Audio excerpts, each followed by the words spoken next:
Good evening to all of you. In this video, we wish to see what is spherical symmetry in a distribution, then what is cylindrical symmetry, and what is circular symmetry. Supposing we had a rod of rectangular cross section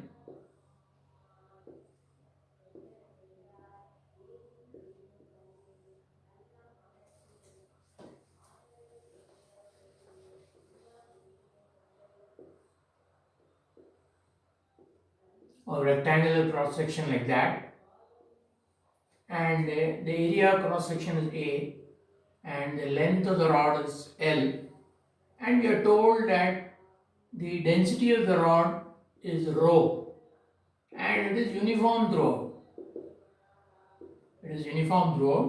And we wish to find the mass of this rod. So obviously it would be mass into density, volume into density. Volume would be A into L into density. That would be the mass. Now supposing we were told that half the rod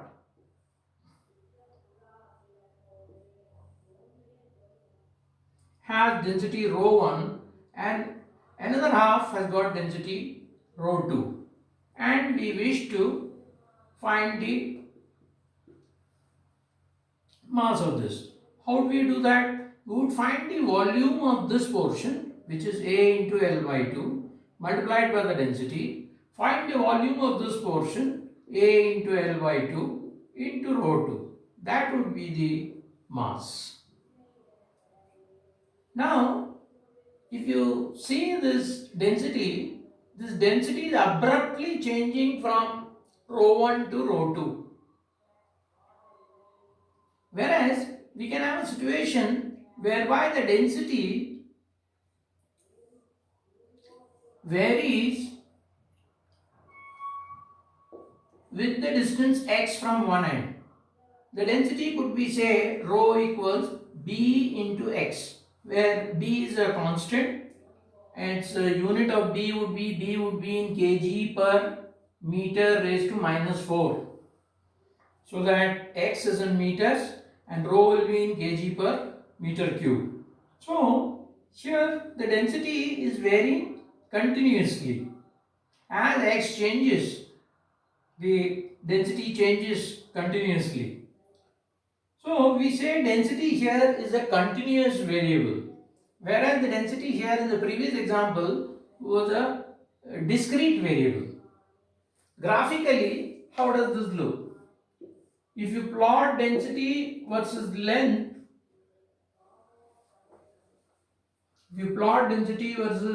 length, at L till L by 2, the density is rho 1, and let's say rho 2 is greater.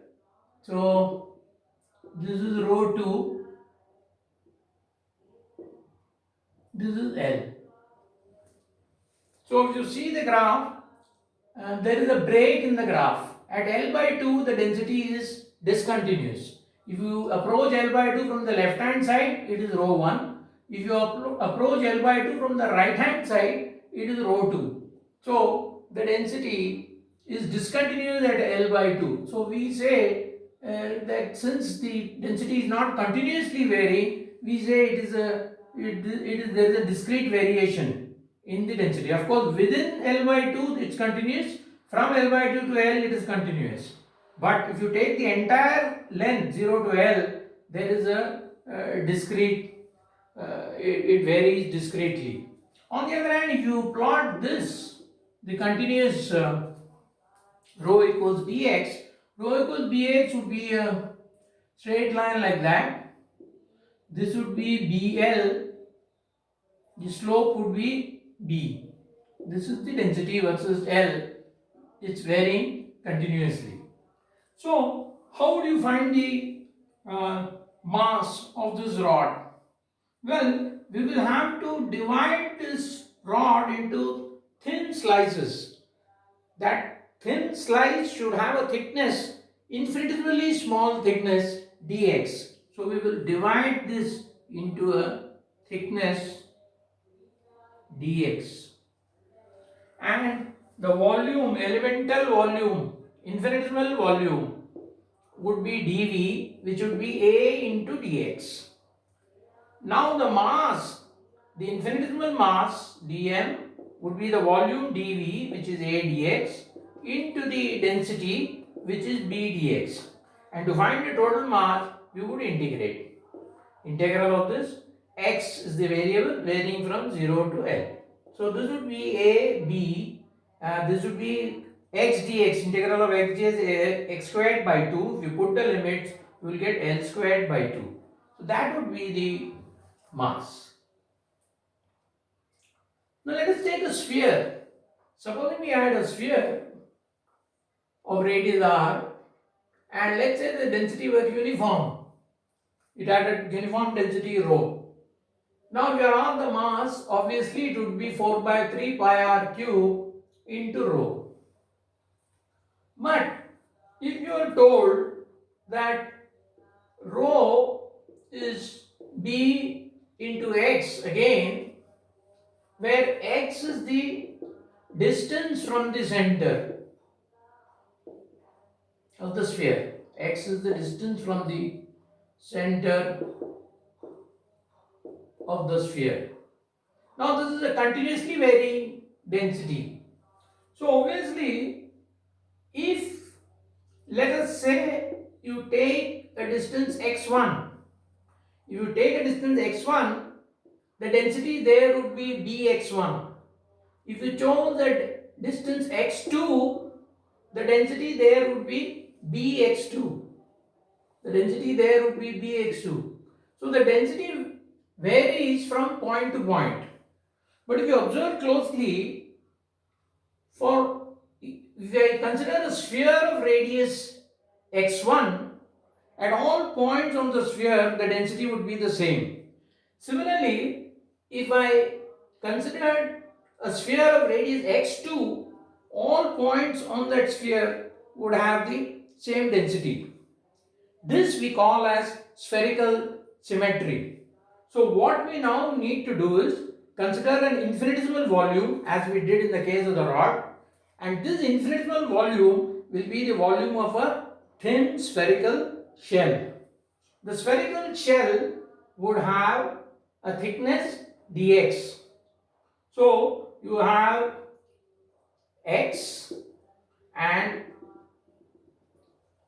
x plus dx. We need to get the volume of this spherical shell. So we will subtract the volume of the outer sphere. From the volume of the outer sphere, we will subtract the volume of the inner sphere. So 4 by 3 pi x plus dx the whole cube minus 4 by 3 pi x cube. That would be the volume of the shell. Now let us take 4 by 3 pi out and factorize this, expand this, x cube plus dx cube plus 3x squared dx plus 3x dx squared minus x cube. X cube will cancel. Now dx tends to 0. So dx squared would be negligibly small. Similarly, dx cube would be negligibly small. So if you simplify this, this 3 will cancel and you will get dv as 4 pi x squared into dx. Now 4 pi x squared is nothing but the surface area of the shell and the layer dx on it. So the surface area of the shell into the thickness of the layer above it gives the volume 4x squared dx. So how do you now find the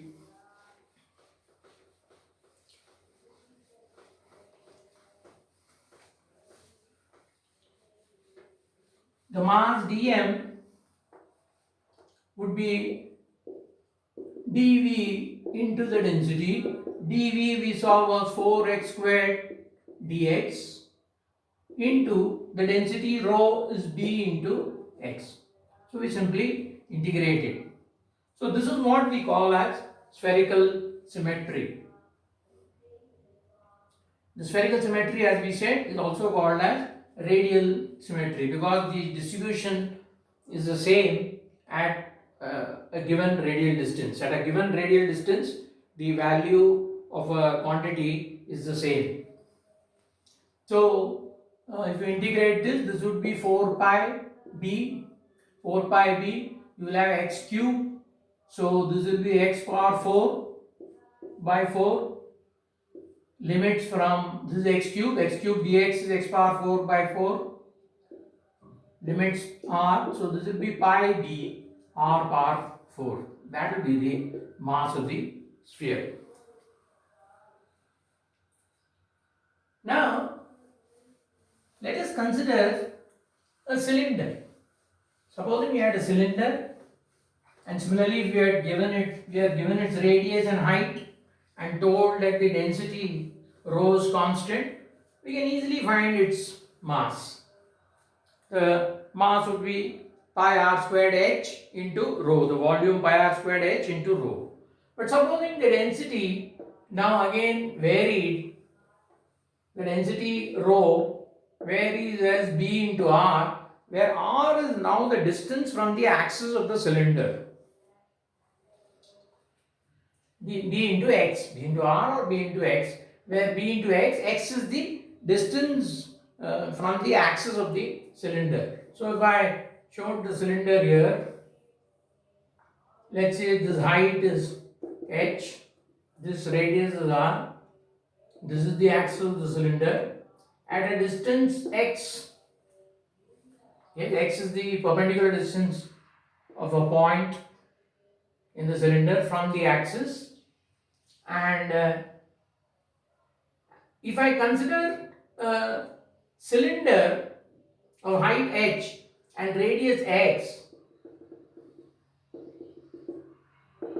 well, you can easily see that at all points on the cylinder, the density would be the same because the actual distance x is the same.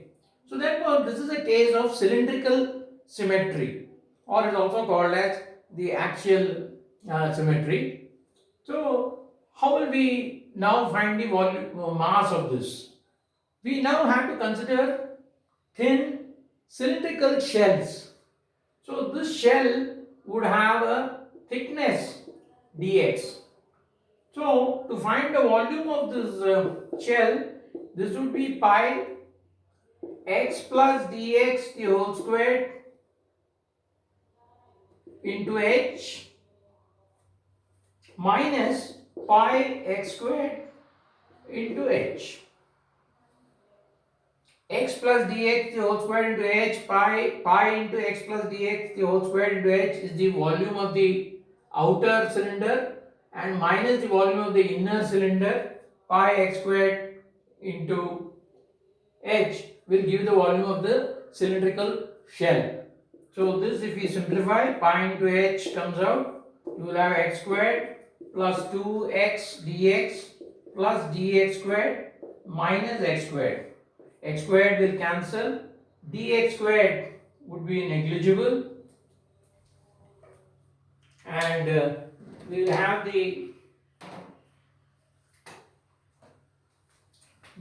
the volume as 2 pi x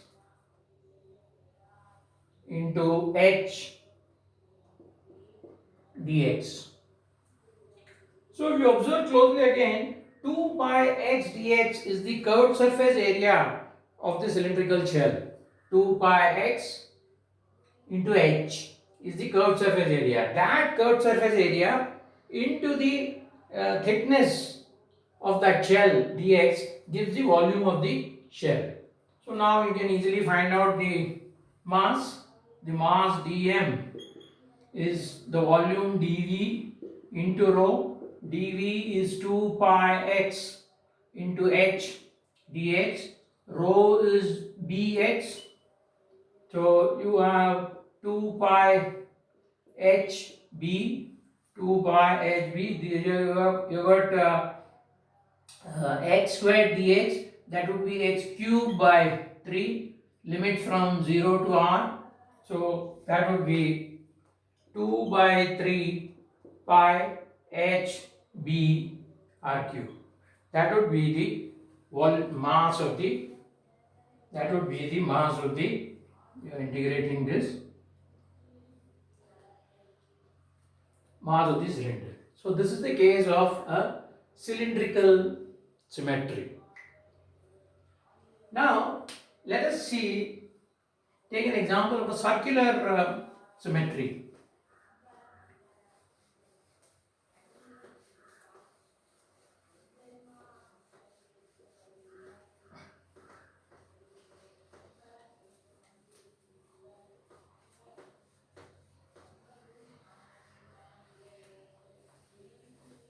Supposing we have a cone, and at the apex of the cone there is a charge. There is a cone here is that of semi-vertical angle theta naught. There is a charge here at the apex, and we wish to find the flux through the base of the cone, through the flat surface area of the cone, through the base of the cone. So now we are going to see some circular symmetry in this. Just as we saw spherical symmetry and cylindrical symmetry, we will be seeing a circular symmetry in this. Now you know the flux phi d phi is given by E dot dA.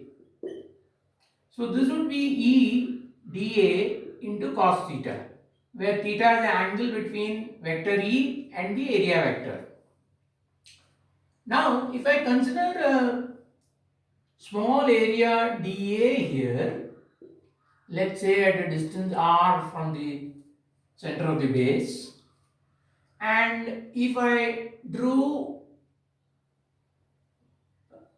a line from the charge to this, and along that line would be E.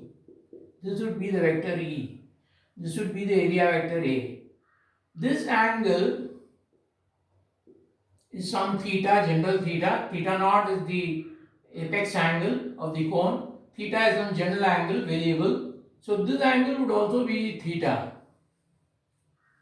So now we have to integrate this to get the total flux. Now the integration may seem very cumbersome because from point to point E would vary, and theta would also vary. So the integration becomes very difficult. But if you observe closely, supposing I consider a circle of radius r. If I consider a circle of radius r, all along that circle E will have the same magnitude and theta will be the same, because theta will be the semi-vertical angle of the cone, of that cone with a radius whose base radius is r. So that is what is known as circular symmetry. So if we can show that to you here,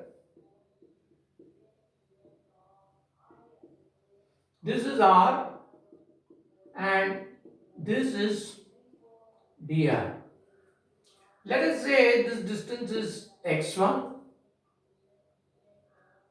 Let us say that this is z, this is theta, this is r, this thickness here is dr. Now I am also going to join this line to the outer circle and call this angle as d theta. Yes. So the area dA would be 2. The area dA can be written as, the area dA of this ring can be written as pi r plus dr the whole square minus pi r square. Area of the outer circle minus the area of the inner circle. So this would be pi r squared plus 2r dr plus dr squared minus r squared. R squared cancels, dr squared would be negligible, and you have 2 pi r dr. This 2 pi r dr can be visualized as the circumference of the circle is 2 pi r and the width of that ring is dr. So the area would be the circumference into the width dr. So that is the infinitesimal area dA. Now we need to get what is this dr. Remember, in the problem we are given only theta. None of the distances were given. Neither r was given, nor z was given, nor x1 was given. So we need to get everything in terms of theta. So let us now closely watch this portion here. If I draw that for you,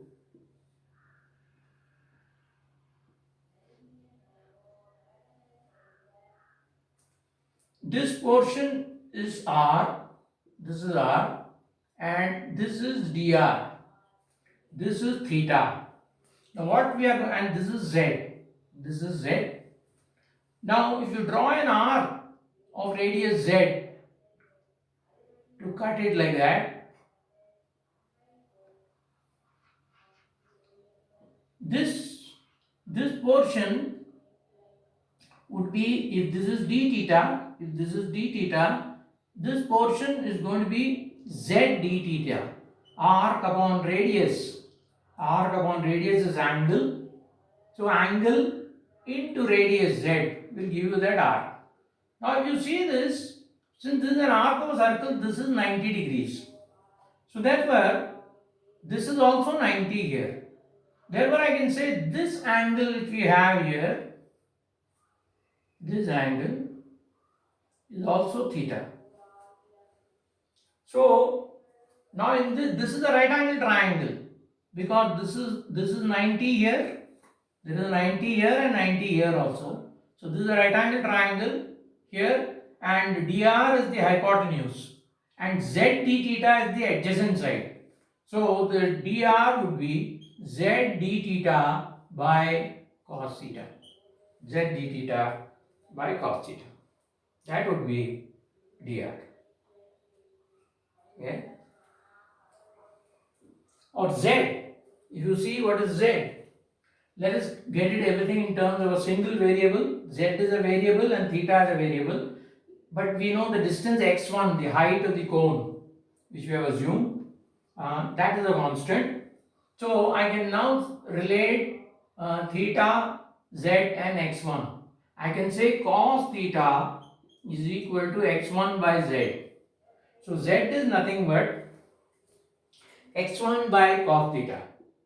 Z would be x1 by cos theta, and I will have d theta by cos theta. So this would be x1 secant squared theta d theta. That would be dr. We can also get what is r in terms of x1.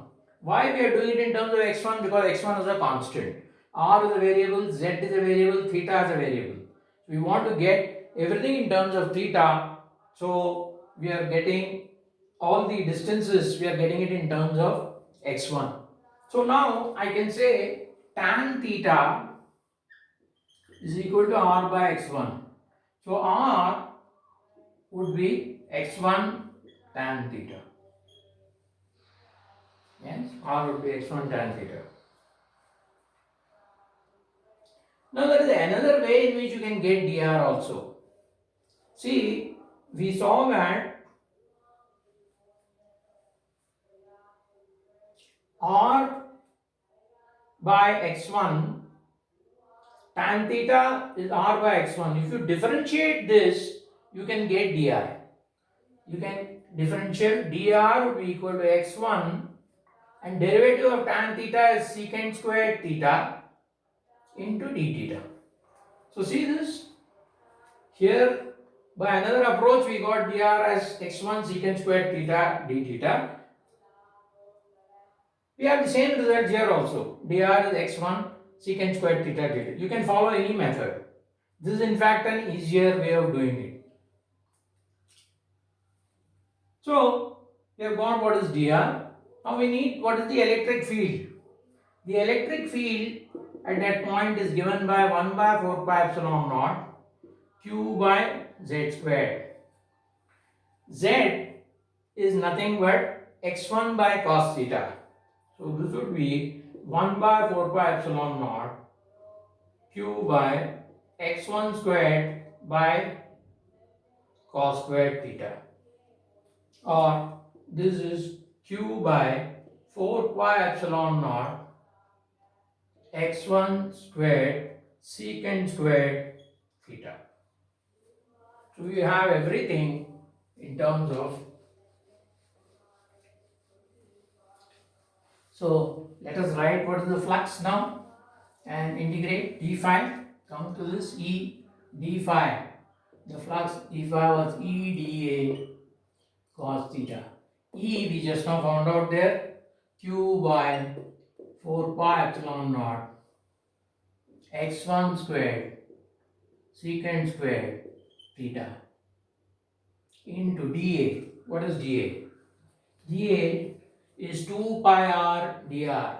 So let me write that 2 pi r. R is nothing but x1 tan theta. So x1 tan theta into dr. dr we found out x1 secant squared theta d theta, either here or here, whichever way.